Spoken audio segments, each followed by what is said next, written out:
it's me, Kelly. Welcome back to my YouTube channel. Today we are going to talk about all the books that I read in the month of April. Yes, this is my April wrap-up.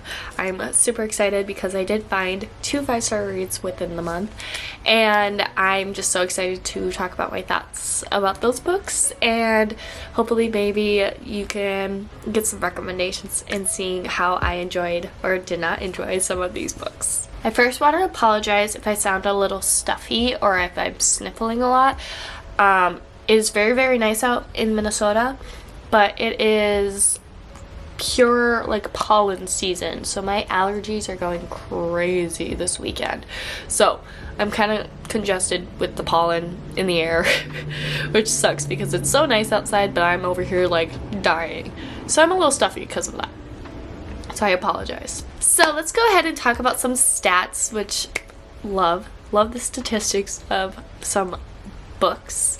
I had 6 books on my TBR. I read 4 out of the 6 books on my TBR. The 2 books that I did not get to this month was The Sky is Everywhere by Jandy Nelson and Ready or Not by Kara Bastone. Now, I am currently reading Ready or Not. I'm about more than halfway through. I started at the end of April and it's just kind of been going into May, so this book will be included in my May wrap-up, so if you want to know my thoughts about this book, that will be then. But I started it, but I did not get to finish it within the month, so those are the books that I did not get to. But let's go ahead and talk about the books that I did get to, and talking more about stats. The 4 books I read, I had 2 romance, 1 fantasy, and 1 YA. With those 4 books, I read a total of around 1,500 pages, which is pretty awesome. I had 2 5-star reads, 1 4.75, and 1 3-star. So decent month with star ratings for sure. So let's go ahead and talk about each individual book. The first book is Lost and Lassoed by Lila Sage. This is the 3rd book in the Rebel Blue Ranch series. The story has to deal with Teddy Anderson and Gus Ryder. Teddy is a go with the flow type of girl, but something happens where it's not go with the flow type situation going on. Is that the word? She has to now become a babysitter or nanny for her best friend's brother, which is Gus Ryder, who absolutely despises her. And they kind of just like hate each other. So there's a lot of tension, and it just builds up. It's very cozy and comforting, but also very like swoon worthy for sure. Thought it was super sweet. I loved the humor in this book. It did have a little bit of spice. It was just absolutely perfect. I did rate this 5 stars, and I knew it was going to be a 5-star when I saw all the reviews when it first came out coming in of everybody saying this was their favorite book within the series. Even my best friend was like, you have to read it. It is my favorite book in the series. And I was like, okay. So that solidified me wanting to read it, and I'm so glad I did. I loved it. It tops Done and Dusted for sure, and Swift and Saddled. So, and it definitely gave me like a comfort read vibe. It was very, very short. Like, it's only like 280 pages, so not even 300, so it went by super, super fast, and it immediately like catches your attention. Something with Lila Sage's books like immediately pull me in and just like make me want to just sit and binge her stories all day long and finish them. They are so bingeable. But this is definitely a enemies to lovers. Lots of tension. Slow burn maybe? I always try to think of tropes and like, am I giving the right tropes of these books? Western, of course, we got cowboys, and small town. So that was my first 5-star of the month. Second book I read in the month, I'm looking at it and I get goosebumps. The second book I read in April is Fearless by Lauren Roberts. This is the 3rd and final book in the Powerless trilogy, and are you guys even surprised? This is another 5-star read for me, or even 6-star if I could. I was anticipating this book to be high, and it definitely did that. It did not disappoint, that's for sure for me. I was completely like thrown back into the world at the beginning. There was like no need for me to reread anything. I just felt like I just was plopped right back into the world of Ilya and hanging out with Peyton and Kai. The tension in this book and the way that Peyton and Kai's like relationship like developed was just beautiful. The plot, crazy. Absolutely crazy. Had me gasping, had me crying, had me giggling. I talked a lot about like my thoughts in my Fearless vlog, if you have not seen that, where I kind of vlogged my journey while reading this book, but I'm just kind of repeating myself at this point. But this book has everything. It has action, it has romance, it has betrayal, it has twists, it has turns. It's such a fun way to end a book, and it definitely had all the emotions in my heart like thrown around and like everything. I don't even know. It was just a really fun ride and I thoroughly enjoyed it, and I cannot wait to see what else comes from this world that Lauren Roberts is setting up. So I'm super excited. Again, this was 5-star, 6-star read for me. I will never ever ever stop thinking about this book in the series. So love.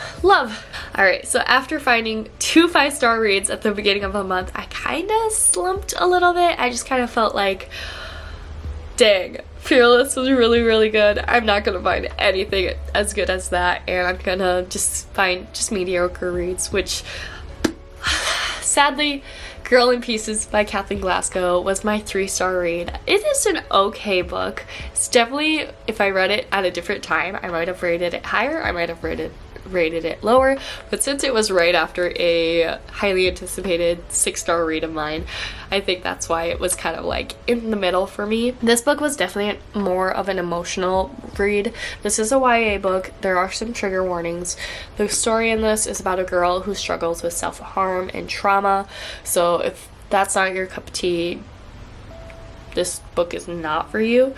But I did appreciate how much time and effort and that the author put into this to make it feel so raw and honest about people who do struggle with self-harm and depression. I did think that the pacing in this book was a bit slow. There were times where I just like, it did not hold my attention enough, where I felt like, wow, when is this chapter over? When is this section over? Oh my gosh, we're still going on and on about this. But I think it did a good job of handling a heavy topic, especially like depression and self-harm, and it's a meaningful story that could connect with a lot of people who feel similarly as Charlotte did in this book. So just quite not my favorite book, but definitely good story, good message, and definitely check the trigger warnings if you're thinking of reading this book. And the last and final book for April was Yours Truly by Abby Jimenez. I know this is a lot of people's favorite Abby Jimenez books. Now,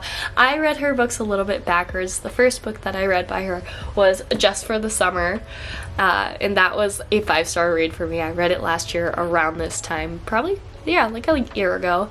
And then I read Say You'll Remember Me. I received an advanced reader copy, and it definitely felt way different than Just for the Summer, just with topics and the writing style and all that. And then I decided to read Part of Your World. Then I am here at Yours Truly. And Part of Your World I absolutely loved. It was just like going backwards in time of like seeing how Abby wrote in like during the pandemic to now for Just the Summer, and Yours Truly. So it's kind of fun to see how writers grow and change with their writing. Abby Jimenez, she's the queen of writing like swoony romances. Swoony? Is that a word? I don't even know. Swoon-worthy romances with like hard-hitting emotional real-life situations that happen, and this did great. And it was not too emotional and not too like romantic, if that makes sense. It was just like the perfect combination. It was about Brianna and Jacob, which Jacob is my, like, next to Justin from Just for the Summer. Jacob is probably one of my favorite men out of the Abby Jimenez world, and I love that he is an anxiety rep. because I feel like I struggle with anxiety a lot, and a lot of the things that he struggled with in this book, I was like, huh, sounds like me, interesting. Their relationship had an overall tenderness to it. I loved them. They were writing letters to each other. I love when characters write to each other. It's just something just so like adorable, and just like you can feel the like their emotion with their writing. But it definitely was a very beautiful story. I did get a little emotional at the end of this book. This was my 4.75. It is almost a 5-star, but there's just something about Just for the Summer where I'm like, that's my top. This is definitely my second favorite, and then Part of Your World, and then maybe Say You'll Remember Me. I'm not really sure. I feel like because Part of Your World is more fresh, it's gonna be a little bit higher than Say You'll Remember Me. This is definitely a must read if you love emotional, character-driven romances, because this hit the spot for that. Alright, and so that wraps up my April reading. These are the 4 books that I read. I hope you guys enjoyed. Let me know if there's any books in here that you have read and what your thoughts were, whether you loved them or hated them or somewhere in the middle for these books. I hope you guys enjoyed. If you did, make sure you give it a thumbs up, and also make sure you subscribe. I post videos once a week, whether it's book-related content, lifestyle vlogs, kind of whatever I'm in the mood for. So if you're enjoying seeing these types of videos or anything on my channel, you should subscribe. Thanks for watching. Bye!